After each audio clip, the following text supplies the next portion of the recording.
Mini London McCluskieganj प्रकृति की गोद में बसा ड्रीम डेस्टिनेशन आपका कर रहा है इंतजार।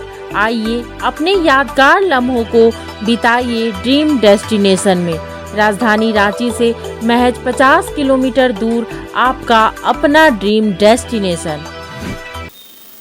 चतरा लोकसभा सीट को लेकर महागठबंधन में कांग्रेस और राजद के बीच घमासान मचा हुआ है। चतरा लोकसभा सीट पर राज्यसभा सांसद धीरज साहू के बयान के बाद राजद की ओर से पुरजोर तरीके से दावेदारी की गई है। चतरा संसदीय क्षेत्र से राज्य के श्रम नियोजन मंत्री सत्यानंद भोक्ता के पक्ष में राजद के नेता खुलकर सामने आ रहे हैं।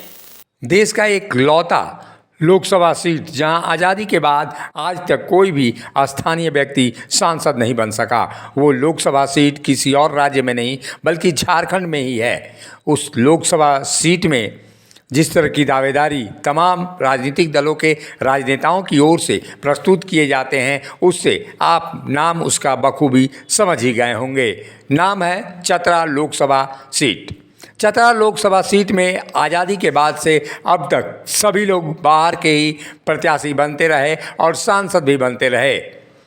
अब लोकसभा चुनाव की रणभेरी बजने वाली है। ऐसे में लोकसभा सीट को लेकर महागठबंधन में गांठें उलझती हुई जा रही हैं, जहां कांग्रेस के राज्यसभा सांसद धीरज साहू ने चतरा लोकसभा सीट पर कांग्रेस की दावेदारी ठोकी है, वहीं राजद भी अब पूरी तरह से मुकर होकर दावेदारी जता रहा है। राजद के नेताओं ने जिस तरह से धीरज साहू के बयान का विरोध किया है और उसके बाद से राजद के जनाधार वाले और परंपरागत मतदाताओं की अधिक संख्या होने के कारण अपनी दावेदारी पेश की है, और इस दावेदारी में राज्य के राजद कोटे से एकमात्र मंत्री श्रम नियोजन मंत्री सत्यानंद भोक्ता का नाम अब सामने आ रहा है। चतरा लोकसभा सीट से अब सांसद के रूप में चुनाव लड़ना चाहते हैं श्रम नियोजन मंत्री सत्यानंद भोक्ता। इस रिकॉर्ड को अब टूटने वाला है। जनता समझ गई है कि बाहर को धुन देना है और लोकल को चुन देना है। उसमें हमारा राष्ट्रीय जनता दल के माननीय मंत्री सत्यानंद भोक्ता, जो कि पूरे लोकसभा में अभी से पूरे जगह जगह पे जा रहे हैं, कार्यक्रम कर रहे हैं और हर सप्ताह में चतरा में उनका समय बीत रहा है। इस बार हम लोग राष्ट्रीय जनता दल काफ़ी मजबूती से चुनाव लड़ेंगे और स्थानीय उम्मीदवार अपना घर का माटी का बेटा को सांसद चुनेंगे और दिल्ली भेजेंगे। सत्यानंद भोक्ता गठबंधन की ओर से चतरा लोकसभा सीट के सबसे बड़े प्रबल दावेदार बताए जा रहे हैं। ये दावेदारी ही उन्होंने नहीं पेश की, बल्कि उनके समर्थक भी अब पूरी तरह से दावेदारी के रूप में अपना समीकरण भी बता रहे हैं। राजद का समीकरण बहुत ही मजबूत है, बहुत ही मजबूत है। मैंने इसमें भूइयाँ जाति, यादव जाति, मुस्लिम जाति, एसी में और भी जाति जो है, पासवान है, दास है, ये सारे जाति का समीकरण हम लोग के साथ है और हम लोग उसी जात पर राजनीति करके हम लोग वहाँ धीरेन्द्र अग्रवाल को जिताए, नागमणि जी वहाँ से जिताएं, फिर अभी हम लोग वर्तमान में हम लोग अपने मंत्री भोक्ता जी को जिताएं, लगातार वहाँ से जीतते आ रहे हैं।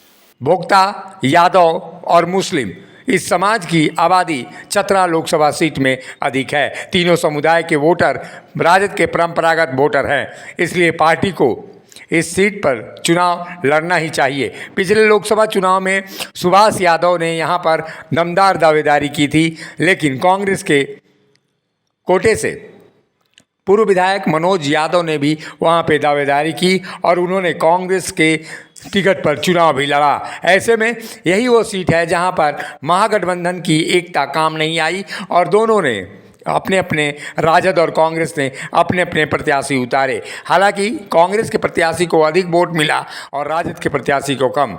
हालांकि इस बात में निश्चित रूप से राजद के नेता अब तार्किक तर्क देते हैं कि कांग्रेस का परंपरागत सीट कभी हुआ करता था, लेकिन अब राजद के माई समीकरण का प्रबल दावेदारी यहाँ पर जताई जा रही है। माई वोटर मुस्लिम और यादव के साथ अब भोक्ता समाज भी जुड़ गया है, जो सत्यानंद भोक्ता के प्रत्याशी बनने पर उनको सहयोग करेगा। माई समीकरण जो है चतरा लोकसभा में चल रहा है और इसको कोई बिगाड़ भी नहीं सकेगा। दूसरी बात है कि हमारे भोक्ता जी अभी जो वर्तमान में मंत्री हैं, ये बहुत काफ़ी वक्त दे रहे हैं, चाहे वो लातेहार हो, मानिका हो, हर जगह दौरा कर रहे हैं, इनका चर्चा बन चुका है।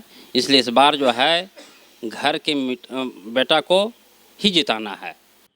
इंडिया गठबंधन के तहत चतरा लोकसभा की सीट राजद के खाते में आती है या नहीं, यह देखना होगा। लेकिन इतना जरूर है कि राजद के नेता इस समीकरण को लेकर पूरी तरह से अब प्रबल दावेदारी के साथ उभर कर अब सामने आए हैं। कांग्रेस के धीरज साहू के बयान का विरोध करते हुए राजद की दावेदारी को वो पुख्ता बता रहे हैं। और ऐसी स्थिति में राजद में जिस तरह से गठबंधन है और जिस तरह से वहाँ चुनावी समीकरण है, ऐसे में सत्यानंद भोक्ता अगर पार्टी के प्रत्याशी होंगे तो मुसलमान, यादव और भोक्ता समाज का वोट एक मुश्त अगर जाता है तो ऐसे में बीजेपी को वहाँ पर कड़ी टक्कर मिल सकती है।